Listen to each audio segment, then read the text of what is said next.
Welcome back, everybody, to this afternoon's session.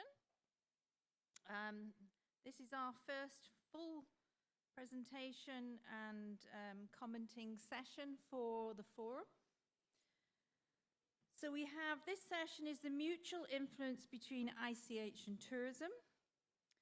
And we have presenters Martín Andrade Perez, UNESCO ICH Facilitator, and Tamara Nikolić-Jerić from Croatia, the Botana Museum, Eco Museum, will also be presenting.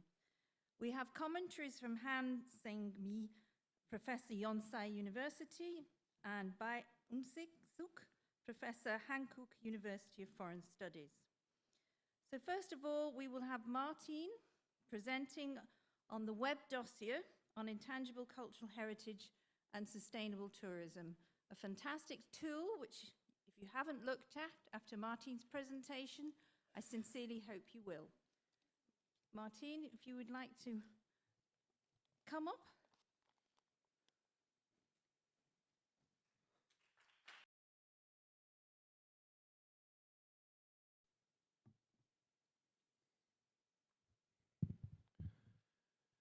Good afternoon, everyone.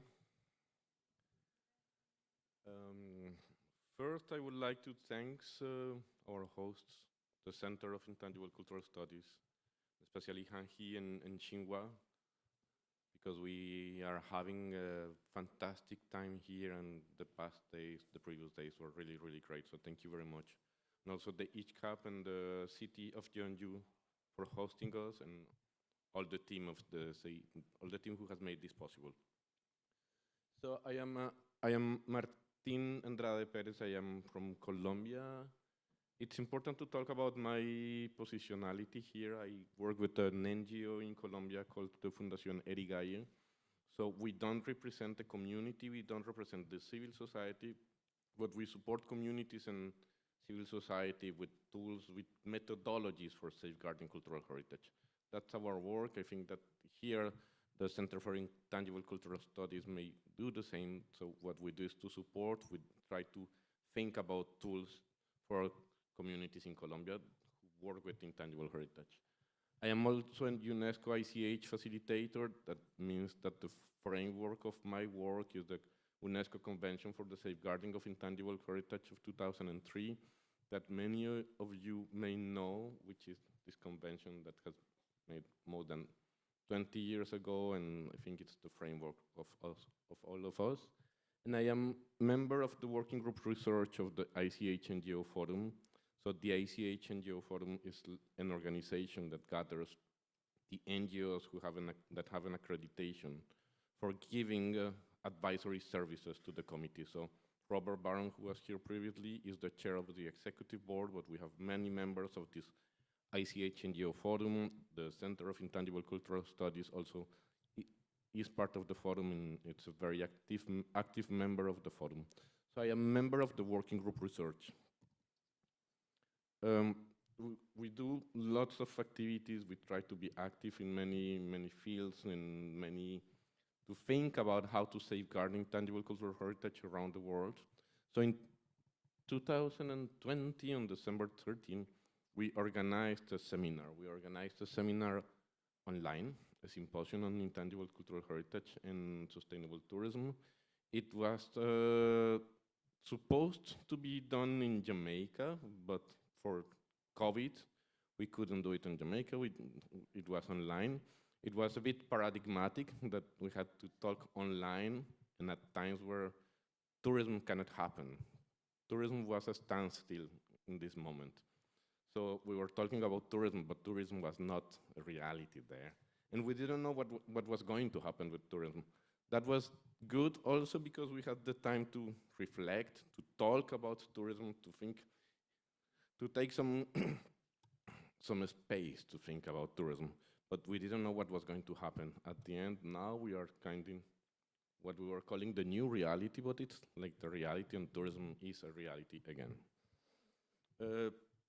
So at that moment, we were thinking especially about the necessity, about the needs of intangible heritage and tourism, or intangible heritage tourism, we were just thinking about these needs, what to do related to tourism and intangible heritage. It's like there's a focus on the economic side and not on the safeguarding and opportunities. I think Robert already mentioned many of them. There's need to think in terms of a sustainable tourism. We need like more cases around the world. And at the end, one of our most important conclusions at that moment was that we didn't have tools that allow communities to better manage this relationship between tourism and intangible cultural heritage. So that's how the web dossier on intangible cultural heritage and sustainable tourism was born. After many reflections, we were working on this. There's also another background. There's a lot of people who was already working on tourism here and there. There was a main group of people who was already working in Europe on this project on intangible cultural heritage in museums. Was 5 countries around Europe, and tourism was not the focus of this project, but it was there already. They were talking about tourism in some way. And in 2020, there was this special number of the magazine Volkskunde, which is a Flemish magazine for intangible heritage, and it was a special number about intangible heritage and tourism. So we had this base for thinking about what to do in intangible heritage and tourism. In both projects, many colleagues that are part of this working group were working. Many of them are here, but we remember especially our colleague Albert van der Zijden, who was the main promoter of this web dossier, and who was a very good friend. So most of this work is dedicated to him, because he was the main figure behind this web dossier at that moment. Beyond the lack of tools I mentioned earlier, what were the reasons for developing this toolkit, or why we were working on this? I will talk to you more about the process for doing this toolkit. Why did we feel it was, and it continues to be of great importance for those of us who work in safeguarding ICH, and for those who work in the tourism industry today? Solving this simple question can help us to understand a bit the structure of the toolkit and why it's there. The relation between intangible cultural heritage and tourism has always been problematic. Robert also mentioned many problems, but from the moment a musical or a dance tradition becomes a product that people travel to see, this music or this dance loses a part of its ritual celebratory character to become a product. The day a craft begins to be sold to visitors instead of being used in traditional practices, that craft takes another meaning. Or when traditional cuisine begins to be the attraction of a place where children prefer to go to McDonald's for lunch, culinary traditions start to be made for the others, and not for the family and not for the friends. In general, when intangible cultural heritage is converted into tourism, something changes in that heritage. However, between the people who were there, we were all working on intangible heritage, safeguarding intangible heritage around the world. We have seen that tourism can have both good and bad consequences, as we already said previously. Just as it can destroy the essence of a tradition, it can also allow another tradition to survive.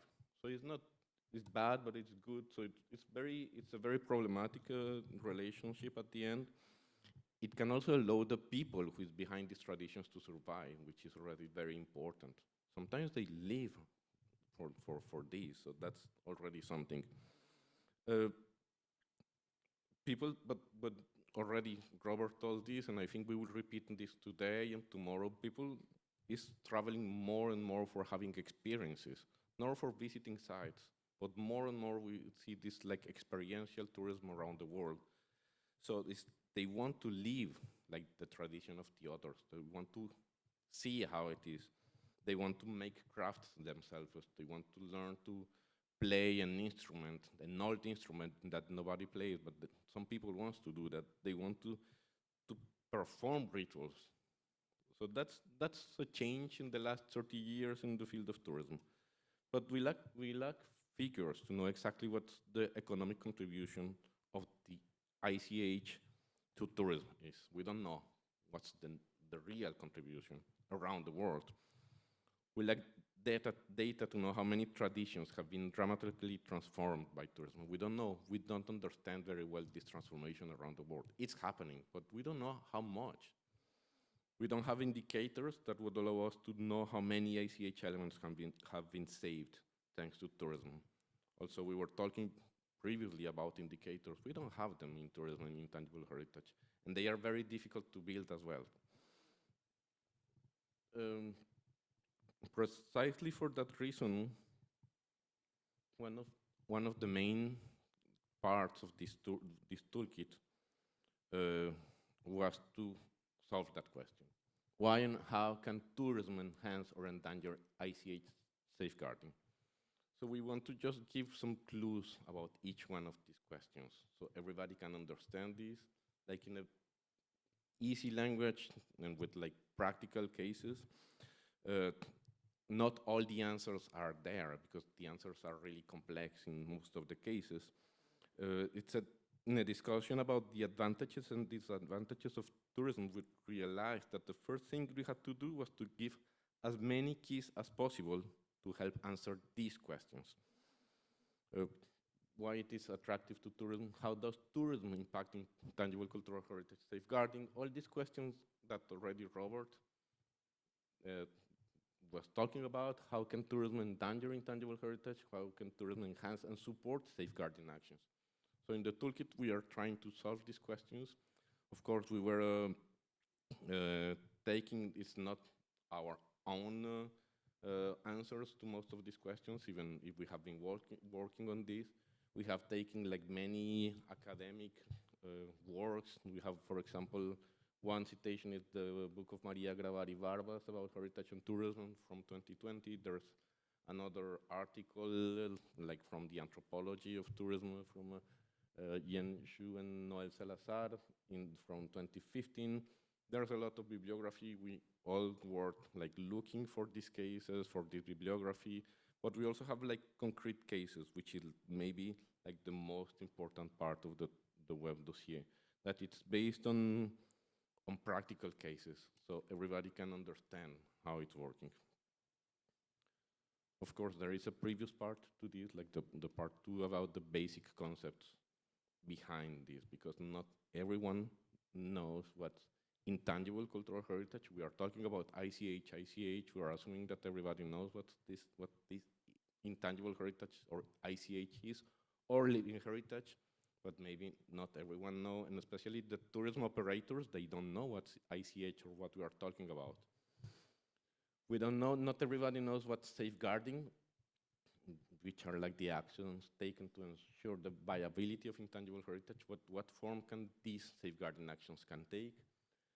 And tourism is even like a concept that sometimes is not easy to understand. So, and it has many, many forms. So it's also important to explain this. And how does heritage relate to tourism? It's also another question that we wanted to solve in some way. So we had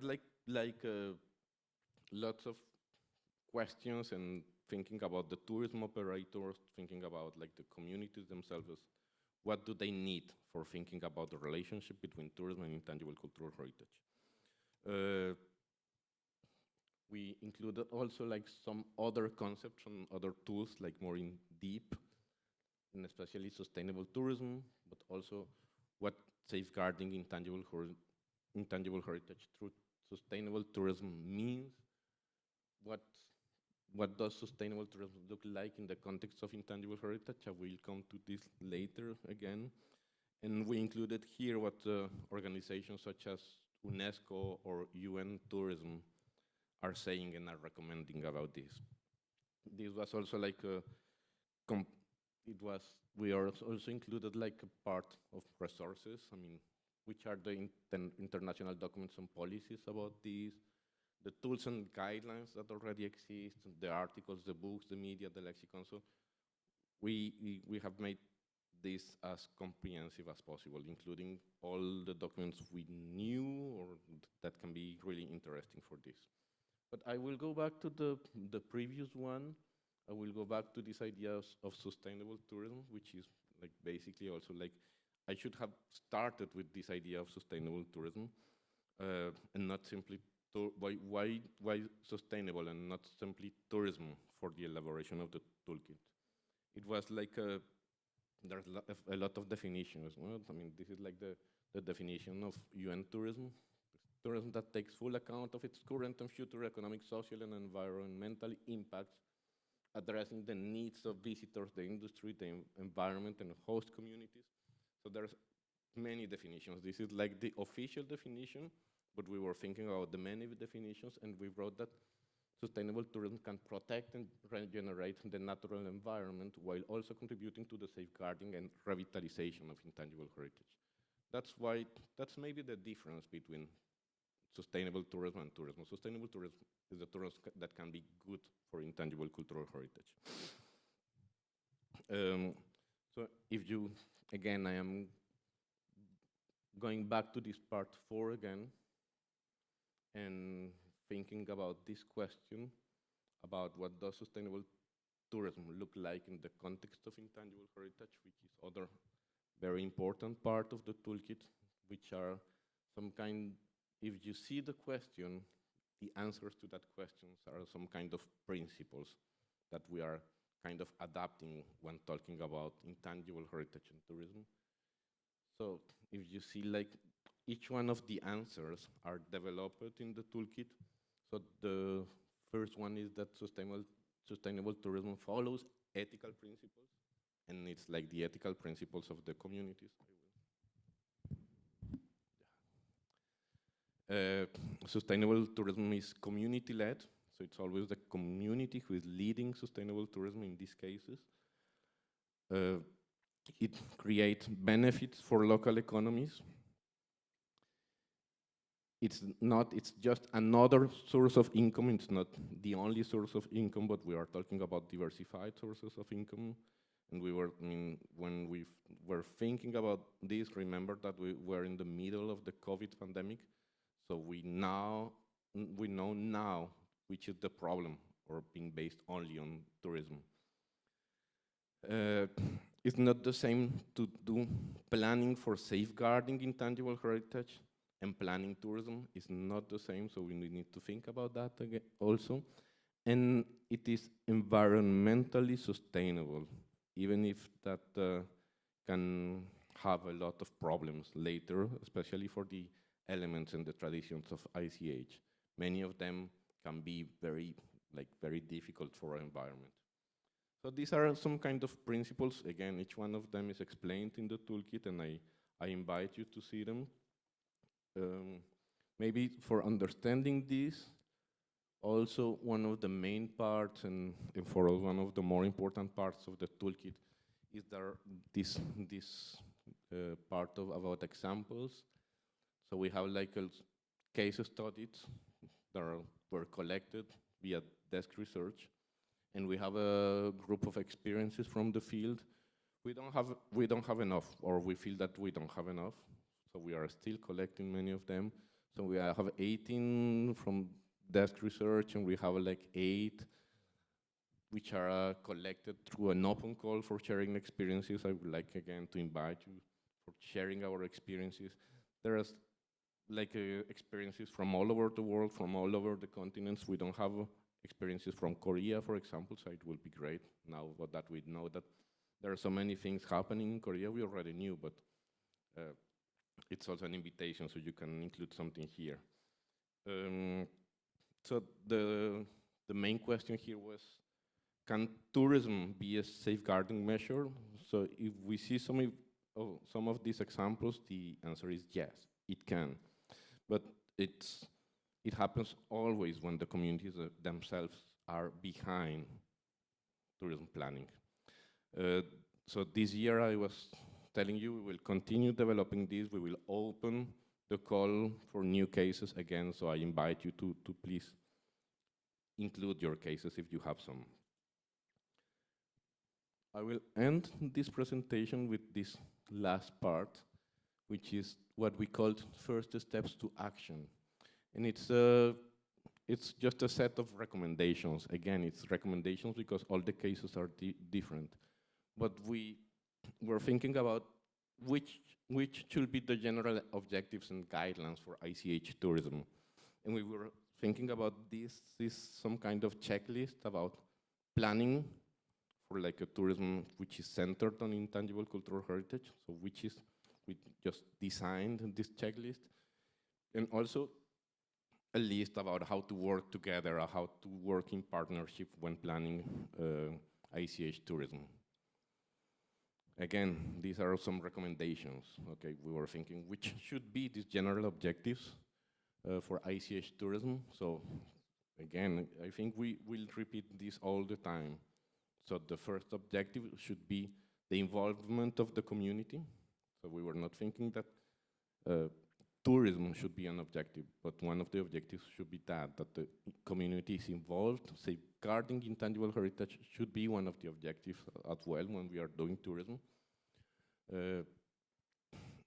There must be also a plan. I mean, there's need of a design, of a concrete design, and a strategic design of the offer. Another objectives should be the respect of sustainable development objectives and approaches. Also to respect the value and meanings of the ICH elements, of the traditions, of the practices. Also avoid over-commercialization and decontextualization. I will not explain here what this means. I will not extend on this. Already Robert already told us something about that, and I think the other presenters will show something about this.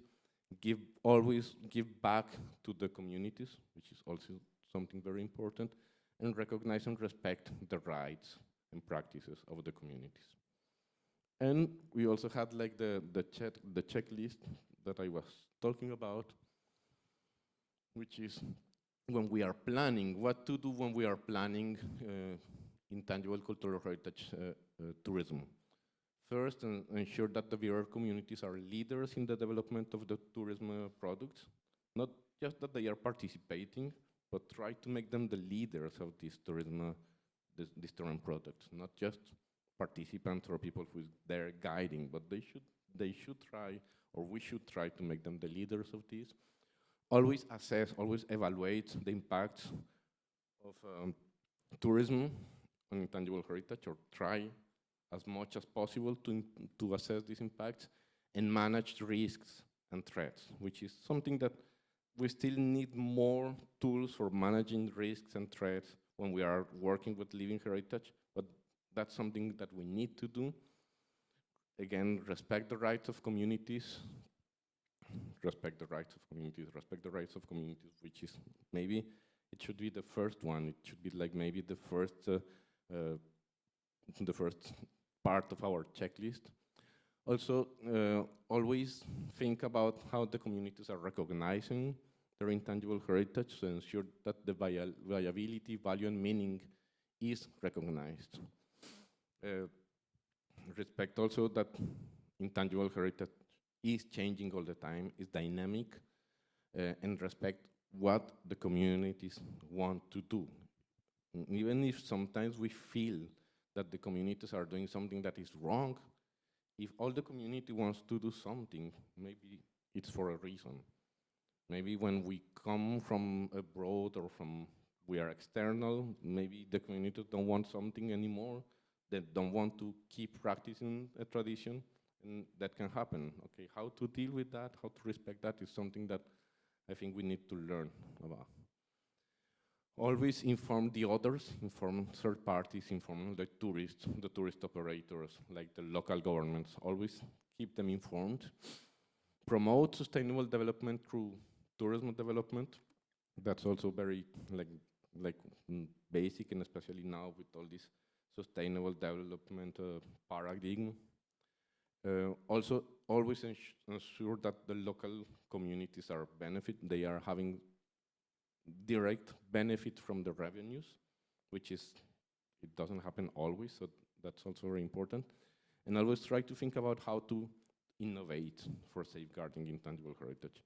Tourism, as we have seen with the examples that Robert presented previously, innovation can be always important when safeguarding and when doing tourism with intangible cultural heritage. That's it. I just want to finish with some credits here because it's a big group. Here we have many of the people who work on the web dossier. We have Robert, Tamara, Severin, Joan. We all Leons, and also, I mean, we were many of us. I am only one member of this big group of people who was working here. We are all from different parts of the world. Especially, I would like to just recognize it's the workshop Intangible Heritage and the director of this organization, Jorain Nering, who was leading the whole process all the time. So it's also a very important recognition for us. But especially for us, the toolkit, working on this was very important to show us that we can work together on ICH projects. So that's not always the case. No? I mean, it's like people from different parts of the world trying to see which are the common problems or which could be the common solutions in the tourism cases. Please, there's like a problem here because there's a problem with the website, but this toolkit is available online, so everybody can go through the toolkit. Each one of these parts is developed.